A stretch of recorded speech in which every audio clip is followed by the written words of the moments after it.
Bonjour, c'est la vidéo numéro 18 pour les élèves première bac Sciences X Biof. Donc on va parler dans cette vidéo d'une fonction périodique. Premièrement, il faut définir ce qu'on appelle fonction périodique. Donc f est périodique. F est une fonction numérique à variable réelle. F est périodique. Sa période est t. Vous allez changer 2 par sa période. T, quel que soit x appartient à d de f, on a trois choses à vérifier. X plus t reste dans d de f. X moins t reste dans d de f. Et l'image de x plus t par la fonction f est f de x. Donc toute fonction qui vérifie ces propriétés-là est dite fonction périodique. Donc j'arrête ici pour signaler une chose.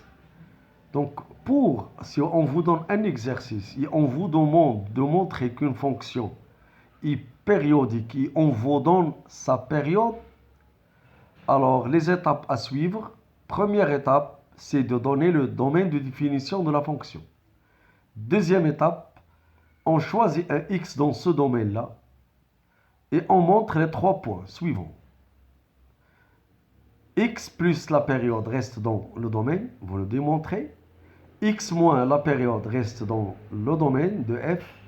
Et enfin, il faut montrer que l'image de x plus t est l'image de x par la fonction f. Donc on va maintenant continuer notre cours. Premièrement, il faut interpréter géométriquement ce que veut dire la fonction périodique. Donc lorsqu'on parle de l'interprétation géométrique, on va utiliser la courbe de la fonction. Donc c'est une fonction périodique, la courbe C de f s'obtient comme suit. Première étape, il faut tracer la partie de C de f dans le domaine D de f inter un intervalle de longueur t, x0 plus t, avec x0 est un nombre appartenant à d de f. Donc on va appeler cette partie-là d de f inter x0 plus t est égal à i0. Deuxième étape, pour tracer la partie de c de f,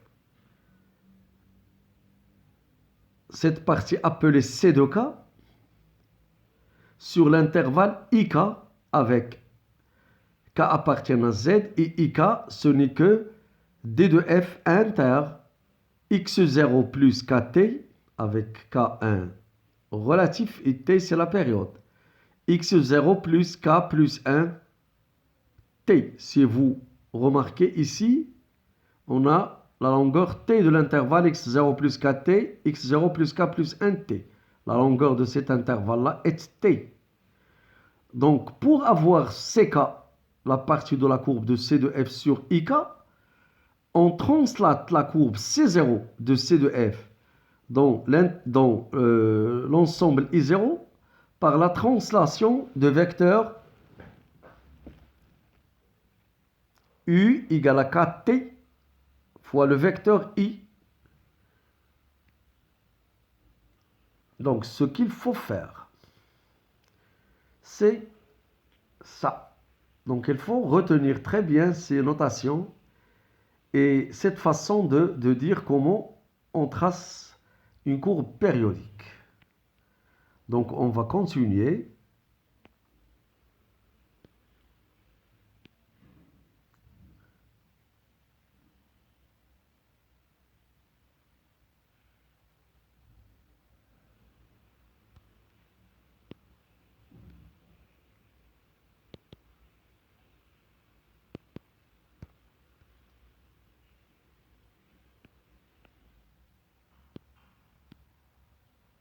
On va donner un exemple ici. Voici une courbe. Donc, premièrement, pour tracer cette courbe-là, au départ, on la trace, c'est une fonction périodique de période 1. Donc, on la trace dans l'intervalle 0,1. Puis, pour la tracer, par exemple, dans l'intervalle 3,4, il faut translater cette courbe-là dans l'intervalle 0,1 par la translation du vecteur 3, kt. Puisque t est égal à 1, donc il faut translater avec la translation de vecteur ki. Donc on trace ces 0 sur 0,1 comme on a fait ici en bleu. Puis on trace ck sur l'intervalle k plus 1 parce que la période égale t. Par la translation de vecteur k fois i. Parce que t est égal à 1.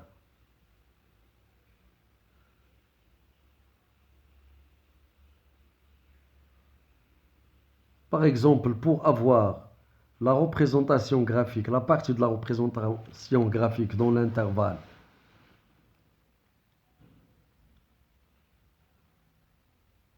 donc ça c'est l'intervalle I0 comme indiqué dans le schéma et on veut tracer C3 dans l'intervalle I3. Donc on translate C0 par 3i et on obtient, comme vous voyez dans la courbe, l'autre courbe sur l'intervalle 3,4. Donc on a translaté la courbe sur I0 vers I3. Donc on obtient CK à partir, C3 à partir de C0. Maintenant, je passe à une autre vidéo.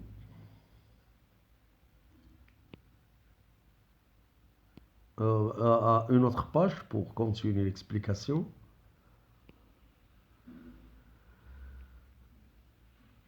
On va donner un exercice et on va répondre à cet exercice. Montrer que la fonction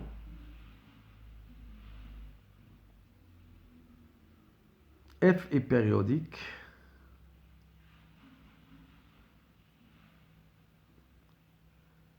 dans les cas suivants. F de x est égal à cosinus de x et la fonction b f de x est égal à sinus x le tout au carré. On va commencer par la fonction f de x est égal à cosinus de x. On va montrer que cette fonction est périodique de période pi. C'est-à-dire, c'est une fonction périodique, sa période est pi.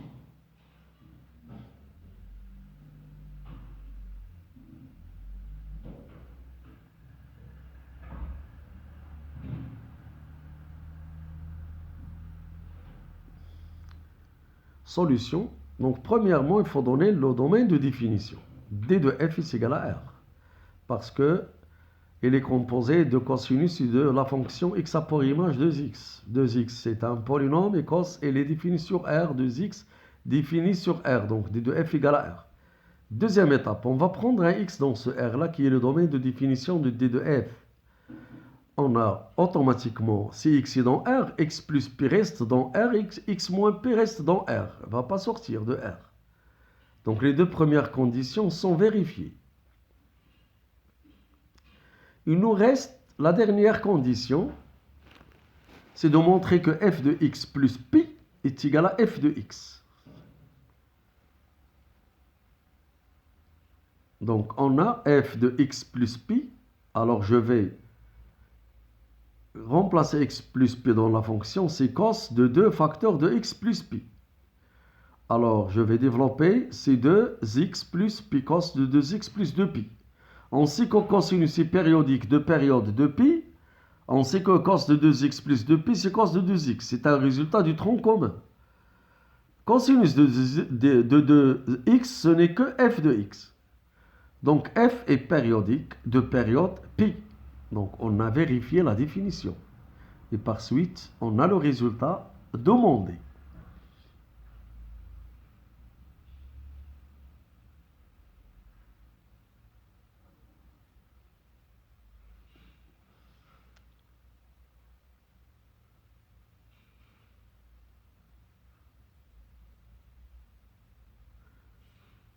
Donc, on va appliquer comment tracer la courbe maintenant. On va la tracer dans l'intervalle 0pi, parce que la longueur de cet intervalle-là, c'est pi. On a fait 0 appartient à d de f. On a pris 0 pi. Inter d de f, c'est 0 pi, parce que d de f égale à r. Donc maintenant, on peut tracer f sur 0pi et on obtient C0. Puis, pour tracer C de f sur k pi, k plus 1 pi, tel que k appartient à z, on va voir comment on peut faire dans la page suivante.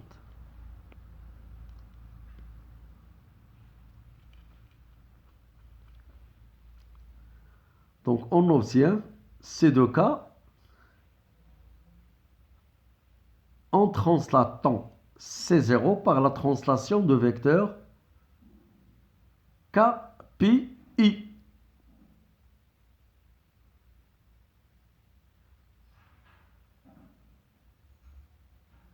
Voilà. Donc on a une remarque très importante à donner. Si f est périodique,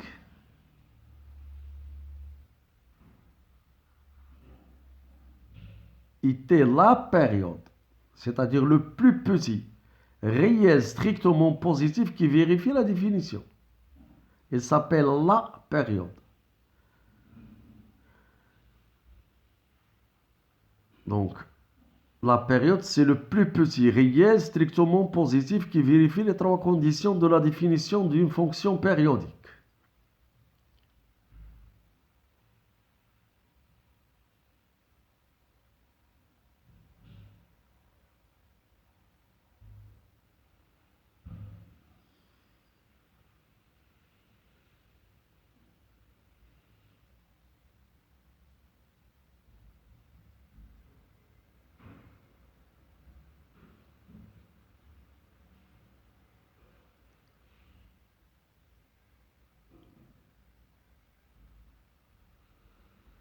Voilà. Donc maintenant, il faut savoir que la période, on a la période et on a une période. La période, c'est le plus petit réel strictement positif qui vérifie la définition d'une fonction périodique. Ici, T la période, KT est une période. Avec K, c'est un entier relatif, c'est-à-dire un élément de Z. Donc si T est la période, KT est une période de F, avec K appartient à Z. Si de plus F est pair, on a eu F est périodique et de plus il est pair. Alors on peut étudier F dans le domaine d'études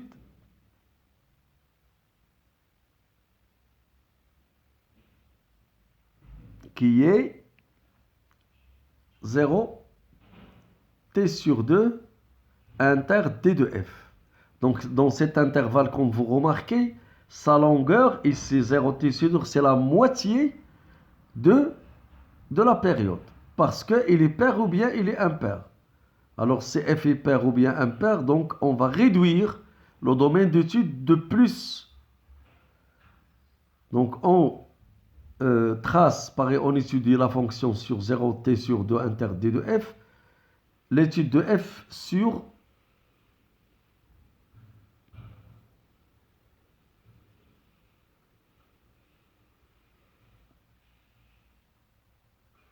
donc pour avoir l'étude sur moins t sur 2, on utilise la parité. La parité, c'est-à-dire pair ou bien impair. Donc, si j'ai la courbe dans l'intervalle 0t sur 2 d de f, je peux déduire la courbe dans l'intervalle moins t sur 2 inter d de f, parce que la fonction est هي pair ou impair. Donc, c'est possible. On va continuer la vidéo.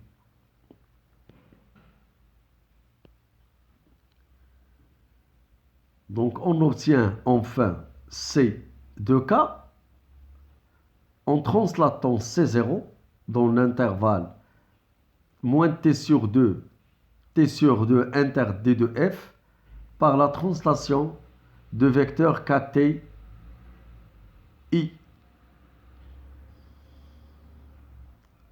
Ici, dans notre exemple qu'on a étudié pour notre fonction,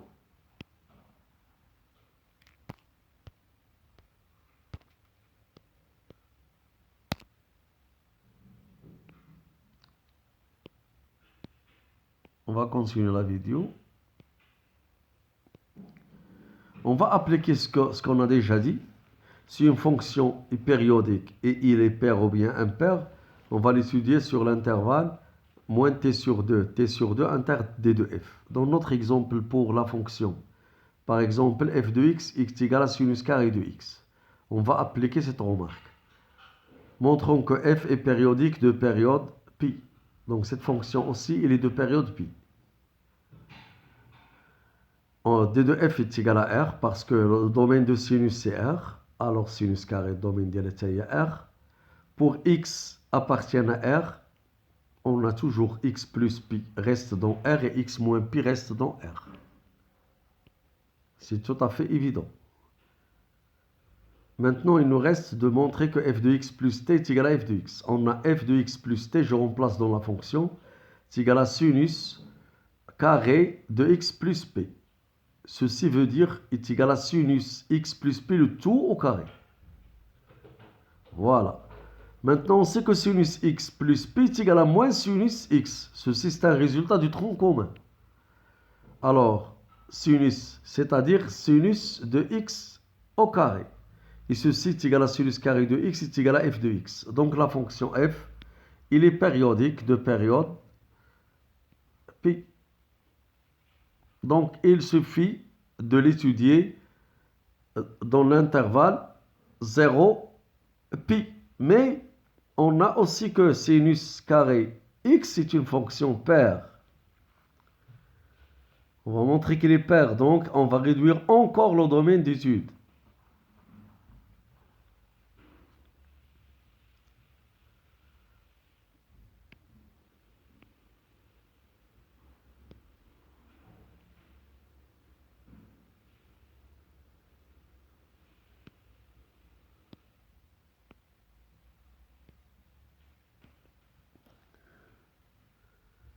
Donc montrons que f est paire.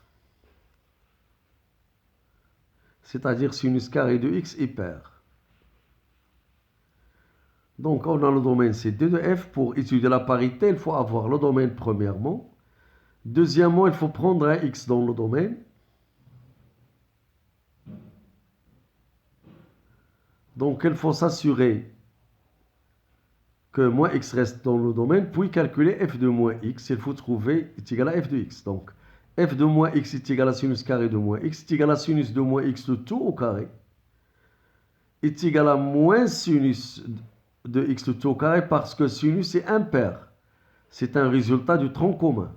Sinus x au carré est égal à sinus carré de x est égal à f de x. Donc x et moins x ont même image. Donc la fonction f, elle est paire.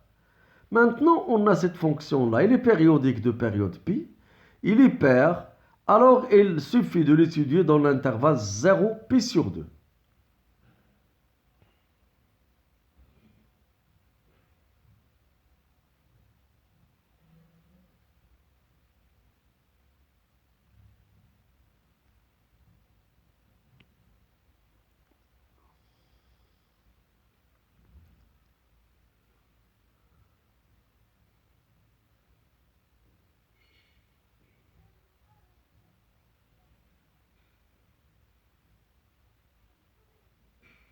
d de f inter 0 pi sur 2 fermé est égal à 0 pi sur 2 parce que la fonction f est définie sur R. Alors on va continuer la vidéo dans l'image, dans la page suivante.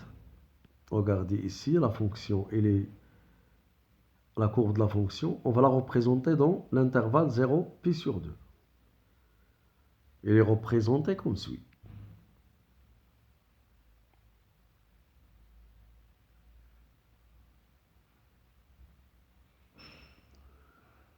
Voilà.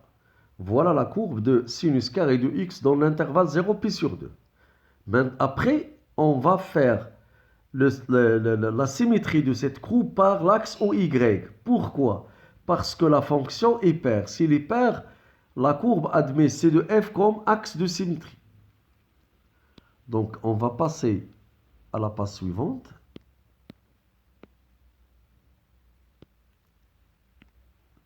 Maintenant, après avoir tracé la courbe dans l'intervalle 0 pi sur 2, on va déduire par la parité la représentation graphique de f dans l'intervalle moins pi sur 2, pi sur 2.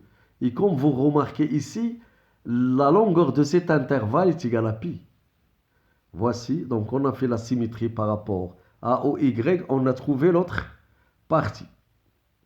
Donc pour maintenant avoir la courbe de sinus carré de x sur R, on va translater cette courbe-là avec des translations de vecteurs k pi t. On donne par exemple AK est égal à 1, à 2. Donc on va avoir la courbe dans l'intervalle pi sur 2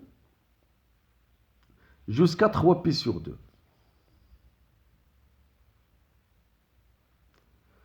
Et ainsi de suite, vous déduisez la courbe de C de F. Parce que C de F, elle est périodique. On va continuer. Donc ici, donc la fin de la vidéo parce que on a donné tout ce qui est important pour une fonction périodique.